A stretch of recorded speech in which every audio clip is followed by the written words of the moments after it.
Hi, my name is Tammy, And I'm Jen. and they call us Woo. Welcome back, everybody. We are here talking about some amazing topics, and Tammy has decided that she will take the lead on this topic that we're going to talk about today.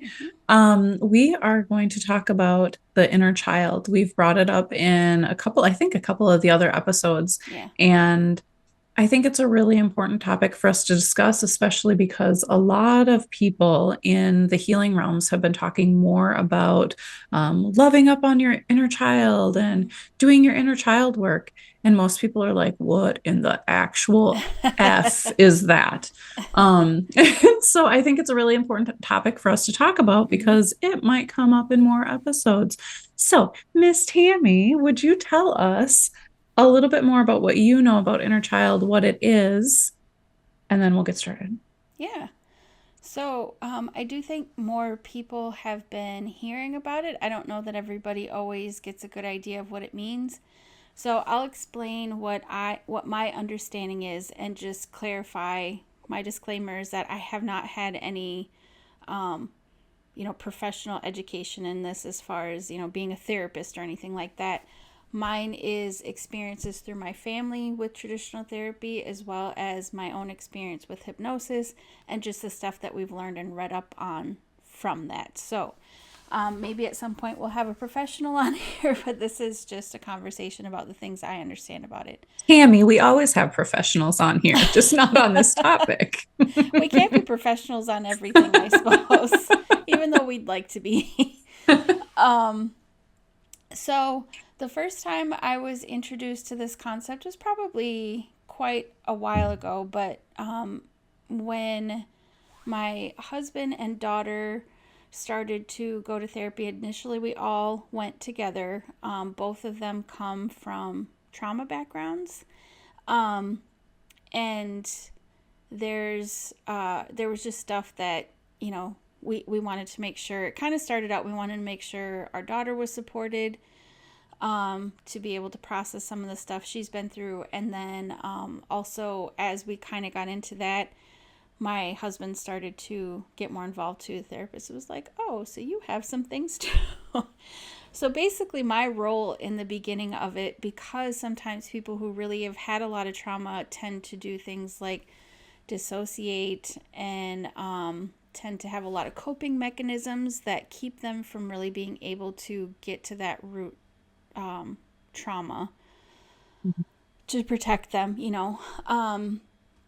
My role when I was there was really, when both of them would be like, oh, yeah, everything's fine. When the therapist would check in weekly, I'd be like, okay, well, so here's my perspective of the things that actually happened this week that they just kind of push past because that was their way of doing things. Like once the initial like hurt was gone, they were like, all right, I'm done. I don't want to think about it anymore. And then they'd completely shut it off. Well, so as we got further into it and she started talking more about your inner child, it became really clear how much that is really important in the healing process. So, your inner child is really, all of us have in an inner child, really. And generally speaking, your inner child kind of gets stuck at certain periods of your childhood where something traumatic happened. I can't say I know anyone who hasn't experienced something that felt traumatic in their childhood. And then as I got into hypnosis with our friend Angie, she was explaining that a lot of times some of these things that we interpreted as traumatic happened well before the age of 6 when we were very fresh to this world. Or in my case, even the experience I had, one of them was a womb experience. And in those cases, we're still at that age where everything is very much like life or death, what we interpret in our little minds that our parents might not think are a big deal. So it might even be something that our parents were like, oh, it was just a normal thing that happened. Our little minds are like, oh my God, this is terrible. I'm going to die. Yeah, yeah. So when I'm talking about trauma, it doesn't necessarily have to be the extreme forms of trauma. We all develop coping mechanisms to that. All of our little children inside get stuck. So you can have variations of this little inner child. Sometimes people will say you can have more than one. Sometimes people will say that you have one that is just stuck at different periods. Whatever the case may be, it all comes back to basically the same thing. In order to experience the healing that most people need to heal from some of these traumas, we need to be able to offer ourselves the things that we didn't get from other people. So the idea is your inner child can be stuck at various different ages. Your inner child is often responsible for some of the what you'd perceive as an adult the more like negative coping mechanisms. And part of that is we start these patterns so young, and at one point they served us. At one point they did protect us from trying to process things that our little minds couldn't handle yet. But as an adult, they don't serve us anymore. So then we need to be able to offer our child the things that our child needs to be able to kind of grow up to be the adult and be the same, the same as where you're at. So one of the things that was really kind of a big turning point, especially for my husband, was acknowledging and addressing how his inner child reacted to things. And understanding that some of the dissociation, some of the, he has done a massive amount of work, and he is just an absolutely, like, he's a gem of a human. He's been through a lot of crap. So Yeah. there was times where, it would be like an irrational anger, but he'd be angry at something because his child was interpreting something that was happening as, oh, he was immediately triggered back into that old trauma and was like, oh, this is what's happening right now. And then I'd have to be the one like, that's not what's happening. It's okay. That's not what's happening. Because the child takes over. So every time you're kind of stuck in that mode, your child takes over. And so when you start to address those things, you start to be able to help your child understand you're safe, you're okay, you're loved, I've got this now. So you're giving your child permission to stop protecting you in the same way that you used to need to protect yourself. Does that make sense? It totally does. I could keep going, but hopefully that's like in a nutshell. And it was the same basic concept when I went through hypnosis, where some of the sessions I had where I was working with my inner children, same basic thing. We went back to different periods in my childhood through hypnosis where something happened that felt traumatic to me at the time. And it was, for me, it was like instant recognition of how that developed my patterns for the rest of my life. And for me, my tool to work with my inner children is the continuation of self-hypnosis that she taught me, so I can continually revisit the children as needed. And okay, pause. Mm-hmm. So you just brought up something for me that I was like, wait a second, I did not know this. So you just said inner children, plural. Yeah. And in my brain, we have one inner child. It is the younger version of us. Please add more, because so that's why this is like, wait a second. So think like multiple, some people think one. Okay, so the difference was in like my husband's case and my daughter's case, when they were working, through the therapist, she generally referenced the inner child as one child. The difference was when I was doing hypnosis, we went through visualization, so I was seeing more than one child. Because, like different ages? Correct, because there were different ages. So, for instance, when I went through, I had regressions to the womb, which I know some of you are probably going to be like, wow, that's crazy.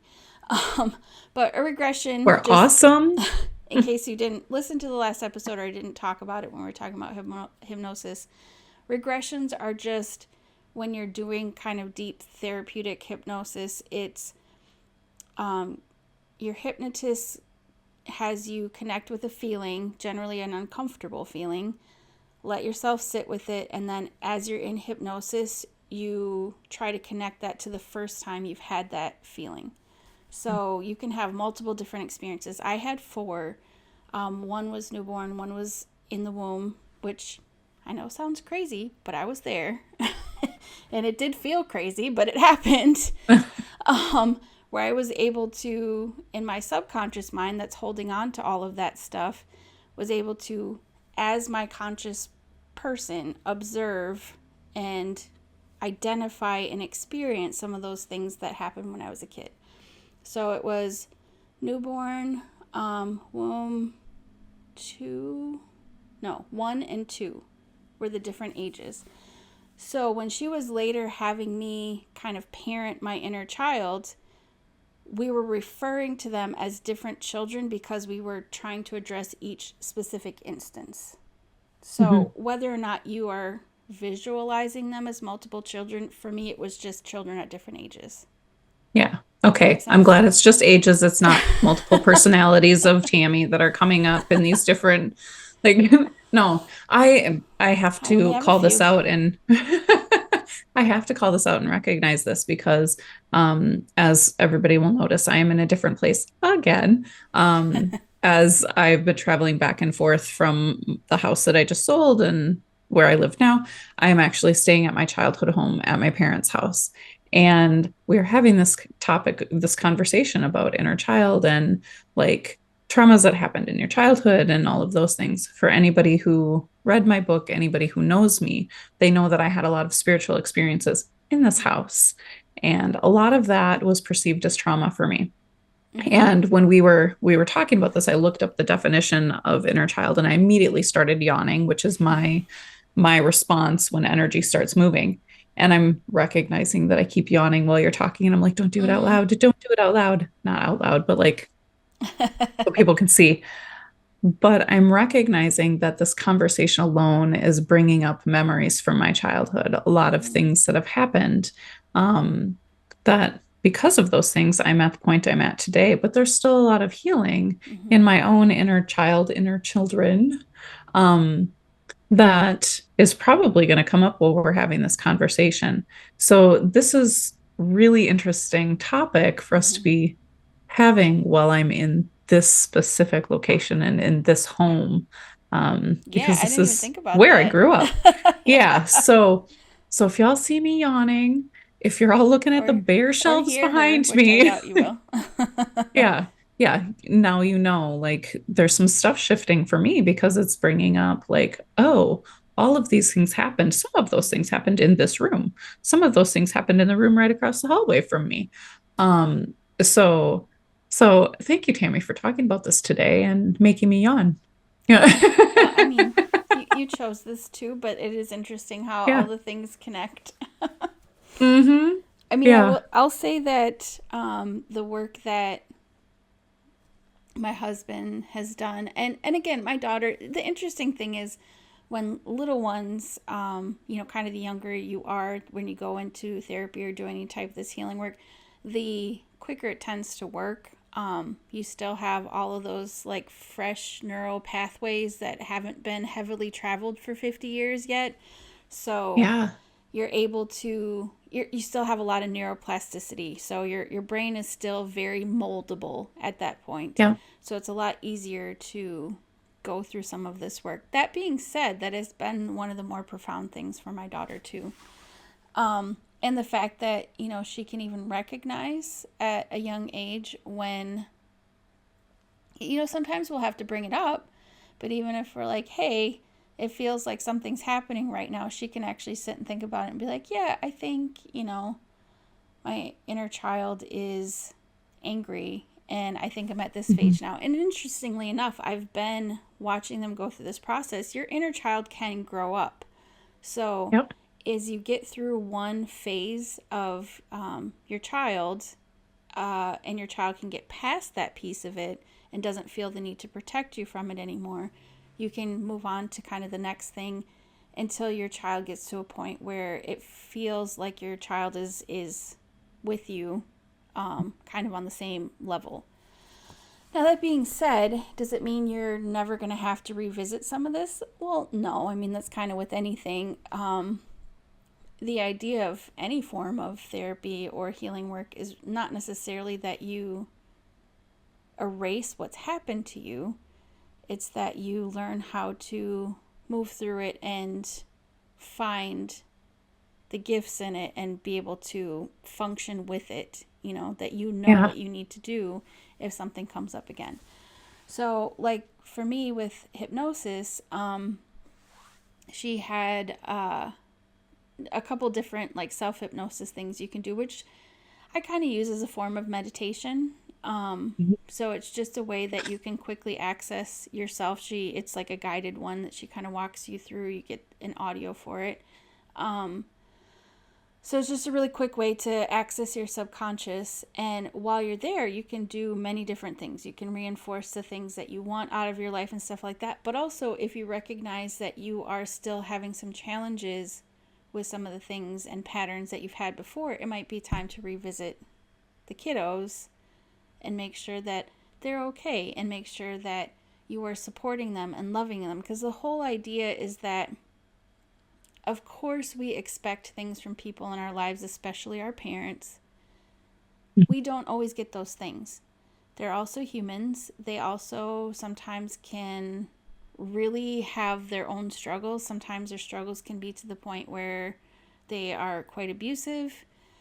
Sometimes it can just be, just regular everyday struggles, but they're just people like us. So, I mean, Yeah. I kind of joke with my husband sometimes, like, really the only thing you can do it as a parent is try your hardest to F up your kid the least. Like, that's about all you can do, right? Because there's always going to be Yeah. something you thought you did right, and later on they're like, I didn't like this thing. And you're like, oh, I thought I was doing the right thing. You know what I mean? It's always going to be Hmm. that way. Yeah. Um, but the idea is we can't go through life expecting other people to fill those gaps for us. Certainly, we can want support, we can want caring and nurturing relationships, we can nurture all of those things in our life, but nobody can make us happy. Yeah. No matter how much they try, no one can make you happy. Only you can make you happy. And Yeah. that's the concept behind it is we can have a lot of care consideration. I mean, even taking my husband, for instance, unfortunately, his background was abuse and some more severe forms of trauma. Um, but when he would get in those modes where his inner child would take over, he would keep saying the same things over again. And that's how I knew he was in a whole different place. And one of them was, you're not listening. No one's listening to me. No one's listening to me. He would say that over and over again. And you know me very well. You know, I spend all of my time trying to listen and understand people because I Yeah. enjoy it. And I love him dearly. Of course, I always wanted to listen to him. But I knew when he was in that mode, his inner child was experiencing something that he felt for a long time, amongst other things. So, him being able to address that, he was the only person that could. Because it didn't matter how much I listened to him, it didn't matter Yeah. how much I was there for him. He was stuck somewhere. His Yeah. little inner kiddo was stuck and was going to keep revisiting that trauma unless he was able to say, "Hey, you know what? I'm I'm okay. You're okay. We're all going to be okay." And interestingly enough, he had to kind of struggle through because another thing that happens a lot with people who experience that is they develop a lot of self-hatred and doubt.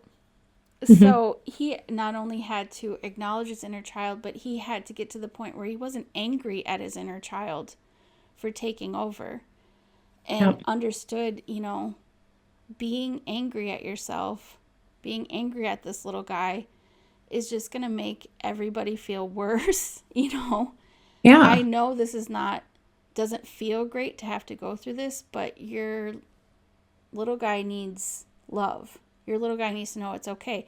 Just like a toddler. Sometimes toddlers throw these massive tantrums because they have no idea where to put all that emotion. They don't know how to deal with whatever just happened to them. Yep. And being angry at them sometimes just makes the meltdown worse.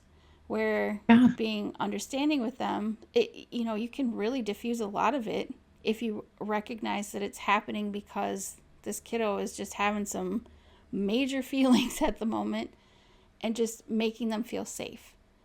If Yeah. they feel safe, they're going to do a better job at trying to figure out how to calm down and self regulate. Same basic concept when you work with your inner child. Yeah. They're not, our inner children are not our enemies. They're not trying to harm us. They're not trying to make our lives difficult. They are that little person that doesn't know how to deal with the big things that are happening. And so they're just going to keep on doing the same things that they're doing because they don't know any other way. We have to teach them that other way. We have to teach them, I'm grown up now and I'm learning. I've got this handled. You're okay. You're safe. And then they can sit back and go, okay, well, I think it's okay right now. And then some of Yeah. those behaviors that were making your life really difficult start to subside because those were attached with that past trauma, those triggers, and those feelings. Yeah. Um, Yeah.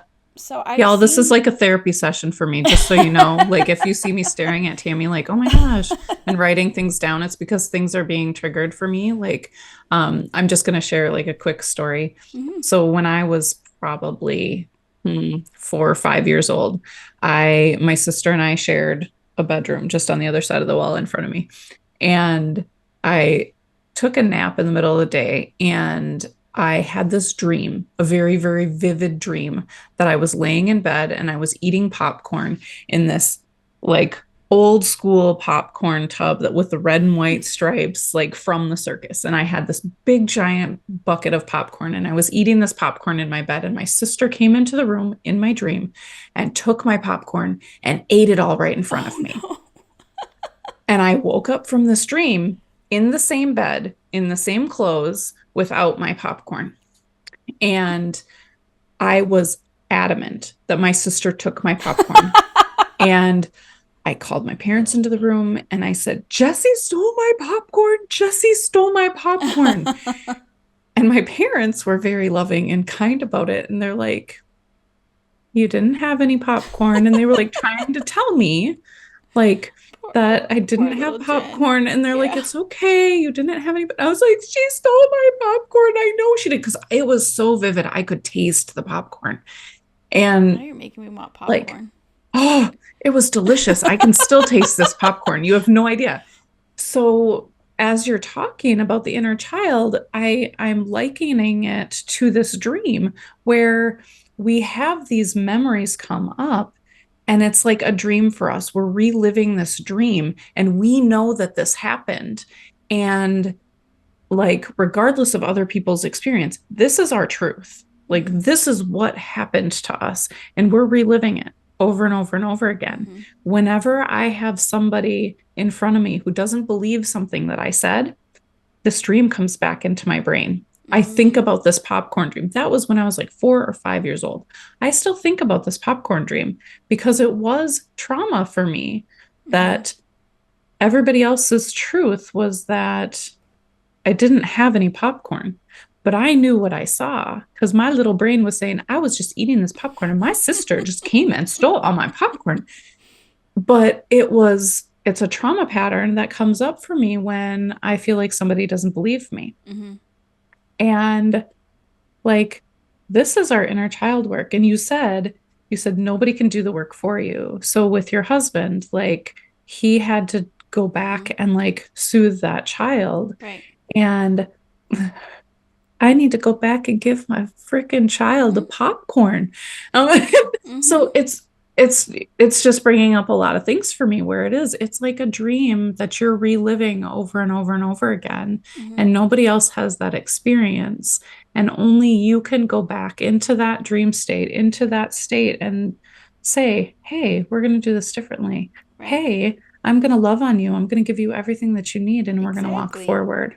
Yeah. So, so yeah, so I'm having all kinds of lovely little like, oh That's crap, I need awesome. to give myself some popcorn.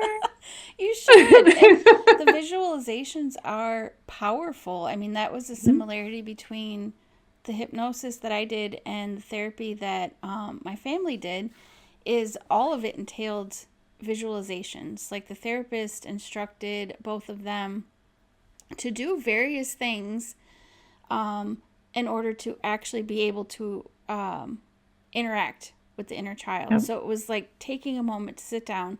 You're visualizing the child.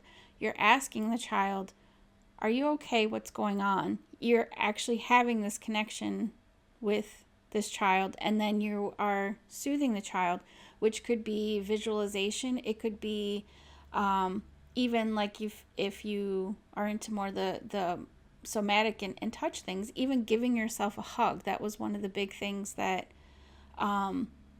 was really actually quite powerful because especially with my husband and my daughter, a lot of times there's a lot of really tough things around touch when you've experienced any form of abuse or neglect in your childhood. Mhm. Whether you didn't get enough from your parents or whether it was inappropriate, um, hugging yourself, you might think you look weird, but hugging yourself and picturing that little child, I mean, I kind of even get teary thinking about it because it's like, Yeah. what a beautiful thing to be able to do, but also what a hard thing to be able to do Yeah. for people who don't even know how to accept, that Yeah. touch themselves. Hmm. You can teach yourself how to feel okay with that and how to, even if you are not comfortable with other people touching you yet, you Yeah. can help yourself start to get used to the touch by nurturing that child that just desperately wanted love, acceptance, all of the things that we know little kids need. And some popcorn. And popcorn, yes.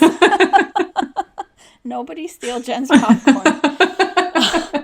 um, and you think it makes a lot of sense because you just think about what every child needs. And it's the basics. I mean, they want that love and acceptance. When a child is acting out, there's usually a reason for it. There's times that it's appropriate to, give the child a consequence, whether it be positive or negative.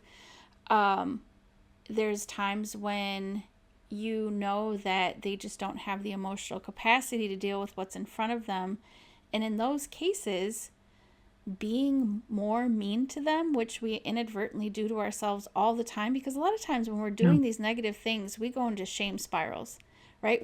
A lot of us know the behaviors we have that we don't like and the Yep. coping mechanisms that we don't like. We often are really mean to ourselves about that. And a lot of Yeah. times the conversation around it is we just need to have more self control. We need to have more willpower. It's all these Just really stop doing forceful things. that. Yeah. Yeah. Why can't you just stop doing that? Super easy to judge. But are you kidding me? There's that little kid that you're like, why can't you do this differently? They're not an adult. They don't know what they're doing. And Yeah. telling them that doesn't make them feel better. It doesn't make them feel safe. The kids just want to feel safe. Well, and And it doesn't make adults feel better either. Like you no, wouldn't talk to people that no. way. But we feel okay doing that to ourselves. And really, when you Yeah. think about it in the terms of an inner child, your inner child's never going to feel safe if you aren't able to step forward in a more loving way. So, not in the Yeah. terms of self control and willpower and I can't believe I did that, but more in the terms of like, okay, I need to have a little conversation with little Tammy or whatever and make sure she feels safe and make sure she knows that I've got this and she doesn't have to worry about this anymore. I've got this under control. I'm moving forward. And then all of a sudden your perspective shifts dramatically. You are Yeah. not stuck in your little kid taking over. You Yeah. are then feeling more equipped to deal with it because all of a sudden you realize that you have the wisdom, you have the power to be able to comfort yourself and then move forward. And moving forward Yeah. doesn't necessarily mean like I'm never going to do that bad habit again. It could just be in that moment you're like, you know what? I'm not going to make myself feel like crap for this.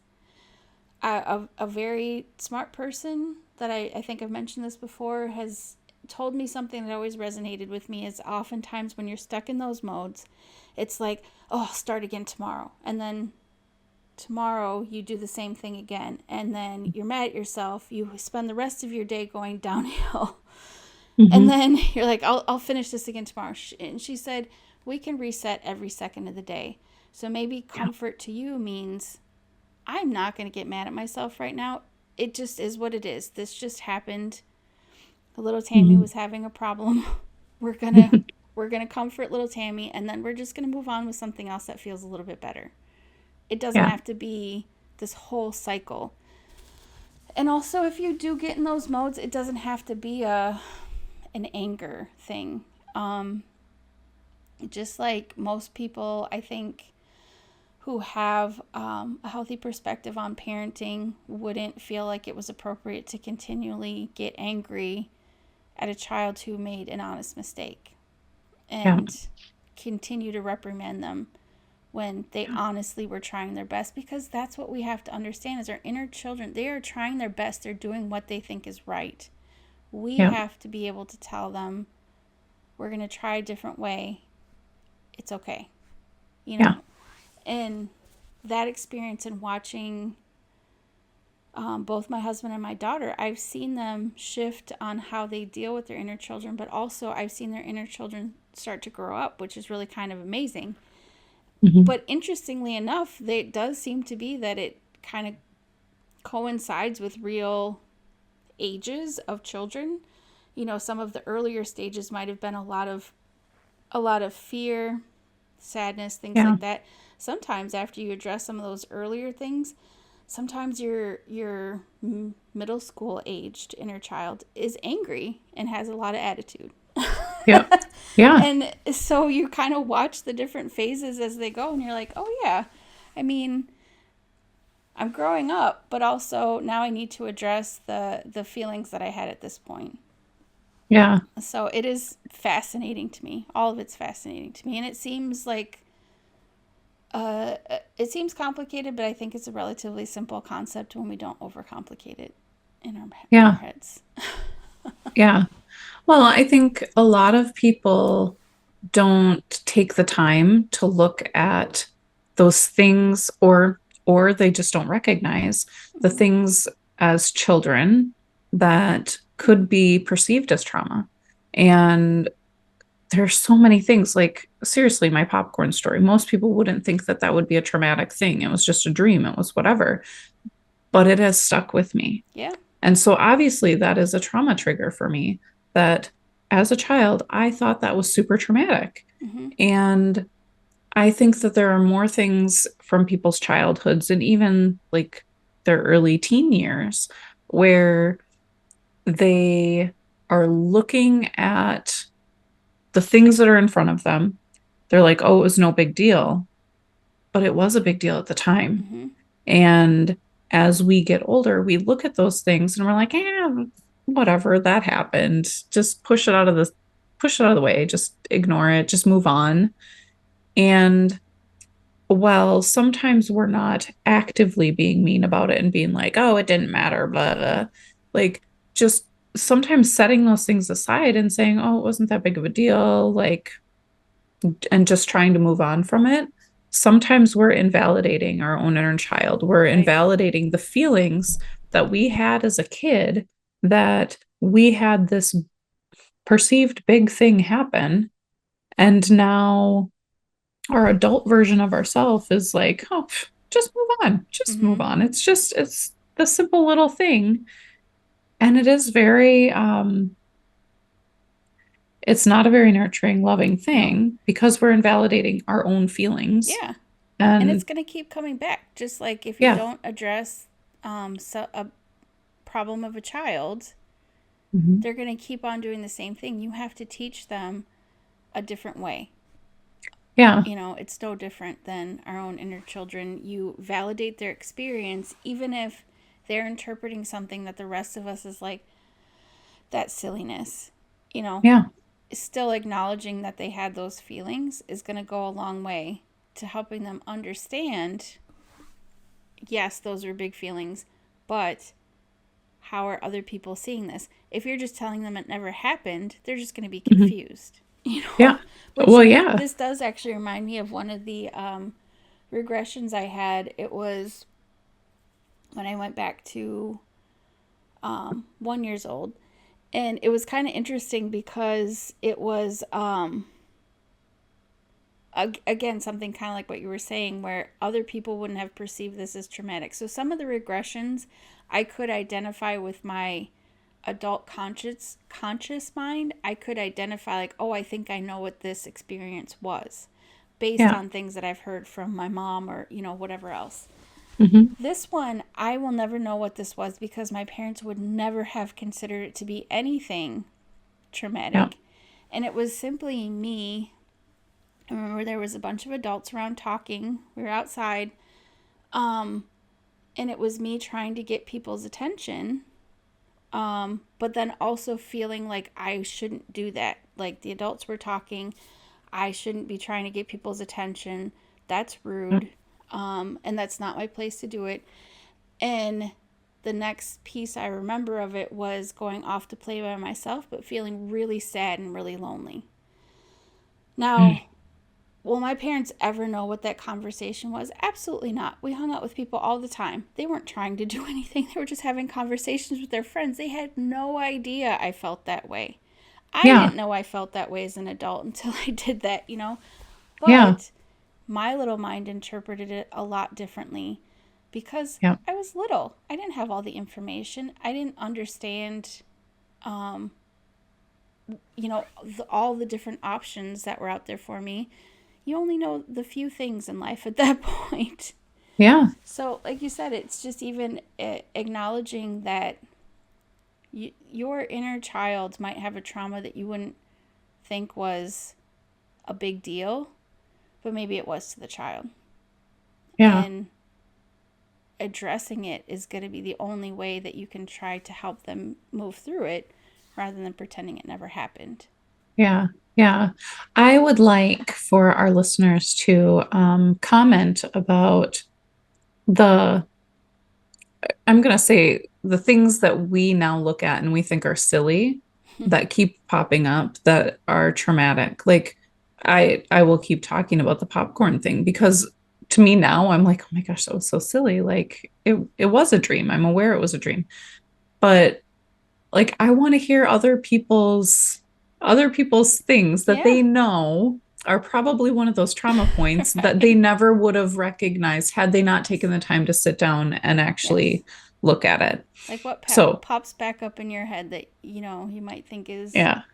ridiculous now, but it My keeps coming pet back bunny for a bit my reason. toe. Right. And yeah, like Or it could be sibling, anything. I don't. there's a lot of different dynamics. Or your sibling Sometimes, bit your toe? Is that no, what you're saying? but that would be even funnier.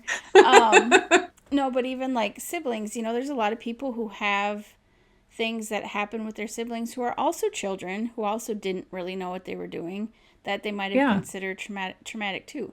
And when we talk about this, it's like, is this the type of trauma in these instances that are, keeping you from being able to function in life? Not necessarily, Mhm. but if we don't address even those things, if we keep saying that it wasn't a big deal, so I shouldn't be worried about this, we're, like you said, invalidating that Mhm. child's feelings in the moment.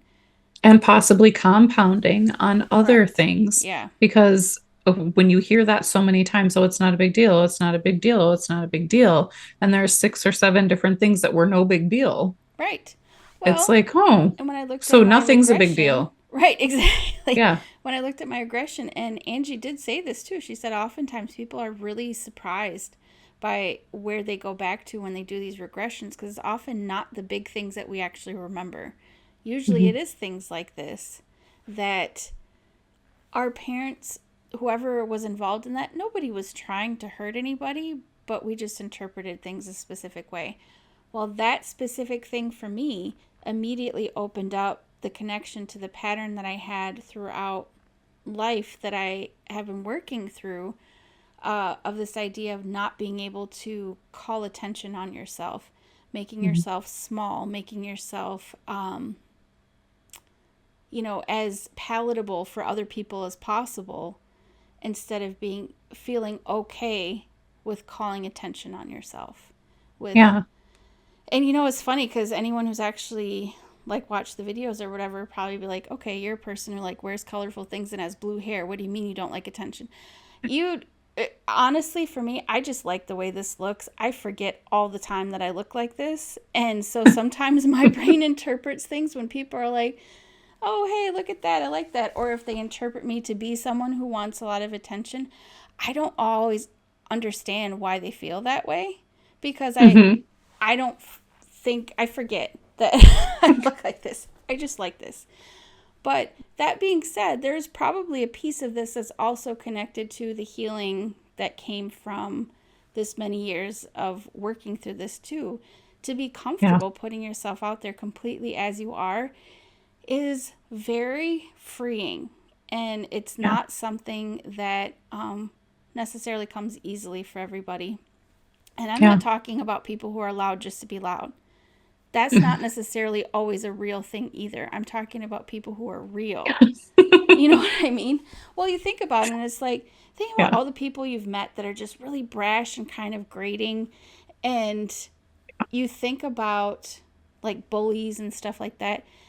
If you really look at them, you could probably almost immediately identify where their child is at and what their child is doing to try to help protect them. Maybe they were the class Yeah. clown because they got picked on. You know, Hmm. maybe they felt like they wanted to be the first one to say something before someone else could. There's a lot of Yeah. different reasons they are probably like that, you know. And Yeah. you can look around once you kind of start to realize what this inner child thing means and kind of identify like, oh, I think I know where this person's at, and it helps you to have a little more empathy for them. Maybe be Yeah. a little less angry at them for the way they're presenting themselves to the world. Maybe be a little less offended. Maybe be Yeah. like, you know what? Because it's not our job to tell them they need to heal. Yeah. I was going to And say, for the record, that is not saying go and call them out on things and be like, exactly, I think your inner child is here. that's not That's that's not what not our Tammy is job, saying. and it will probably never go over well. No, no. um, it's also not um, it's also not helpful for us though if we don't acknowledge that the way people behave is coming from somewhere. And if this can help us have a little bit of empathy, it doesn't mean you need to go hang out with that person and be like, oh, I see your inner child and this is not your fault. It just means that we might understand them a little bit better, understand where it's coming from. You know, Yeah. like they always talk about with bullying and stuff like that. The bullies are the ones who usually hurt the worst. That's hard for a kid to understand, but it's the truth. And you can see it Yeah. as an adult. You can identify, yes, that person is hurting, hurt people. You know, Yeah. it all makes sense at that point. But your kid might not get that. And if you Yeah. can try to have a little empathy, it might make your life easier. You don't have to Yeah. agree with them, but at least you know where they're at. Yeah. I mean, there's certainly Yeah. people that uh, I can't say people I really know a lot personally, but people that I've encountered, celebrities, you know, other political figures, stuff like that, that will almost like immediately give me a visceral reaction of like, oh, that person. But then after learning all this stuff, and you can look at that person sometimes and be like, oh, I get it. I don't have to like what they say, but I get it. So then I can be like, I get it. I'm gonna move on, and hopefully they find their peace someday. You know what I Yeah. mean? Yeah. Are there people who are specifically trained in inner child work, or is it like part of other trainings? I guess I'm I not think the 100% certain. therapist did say that there was some trainings that she took. I don't know if that was part of her training as a whole or if that was something different. But Yeah. I believe it was in part of her formal education. Yeah. She also Y'all, if does you a know, lot of other cool things. tell us in the comments if you guys know, because like I'm really not sure if that's That's a like good what all the question. training is involved. And Yeah. I would love to know more about how people know about this to begin with and where it all started and how people started going, oh yeah, we all have this inner child or these inner children. So, honestly, if I remember correctly, I think that started with Freud. Oh, So I okay. think it has been a commonly accepted therapeutic idea for a long Hmm. time. I don't know if it was Okay. always used as much, but I think it what has been. And you can tell me if I'm wrong, but I think that is where I it have started no idea. just with some information that I read. Um, Yeah. but he was also the one that had all types of interesting ideas about a lot of stuff. Kind of the godfather of some modern psychology, but there's a lot of things now that he said that people are like, I don't know. But he had some good ideas. Yeah. Well, I mean, Some. I think we all have some weird ideas in our heads at times too. So it's probably not all that different from everybody Yeah, if else. I someone is mean, like, you're absolutely wrong, you can tell me. I won't yeah, be offended. yeah. So what else do we need to talk about with inner children? What else is there to talk about? Well, I'm sure it'll be something that'll come up further, but Yeah, like you said, it'd be really interesting for people if they feel comfortable commenting on some of the things that maybe they've experienced, or even if they have a little extra insight on it. And yeah, we can certainly talk more at another time if people are interested too, with some of the experience, going into more of the experiences that me and my family have had. But it would be cool if maybe yeah, we could talk to a professional at some point too. yeah, yep. We will do that. We'll add that to our list of people to seek out. I know that we have some other people that we're trying to get scheduled, trying to get on the show so that people can hear from other professionals, as you keep saying. Professionals in other topics than what we're Yes. professionals on. We'll say that.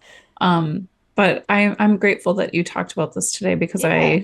like I said, as soon as I looked up the definition of inner child, I was like, oh, there's a bit more yawning happening right now Hmm. than typical. So, I feel like I um, could talk about it a lot because it's fascinating to me. yeah, yeah, The yeah, simplicity and the depth of it all at the yeah. same time.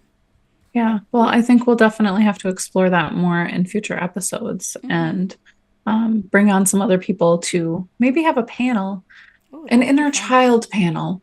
Maybe everybody can come dressed as their inner child and they can all act out Of what is course, you're happening like, within them. how can we make this a costume party?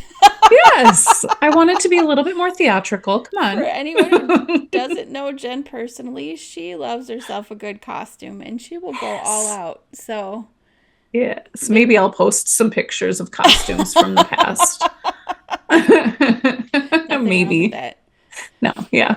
Well, it Yeah. has been fun talking about this, and we have a whole list of subjects we're going to be going through. So, again, your weekly reminder, if there's anything you guys want to talk about, let us know. We'll be happy to talk about that. Yeah. Yeah. Well, thank you, everybody. We will see you again next week. Thanks, everybody, for listening. If you liked what you heard today, please subscribe and check the show description for the links to the show. We would love to hear your thoughts below on this episode, as well as anything that you'd like us to talk about on future episodes.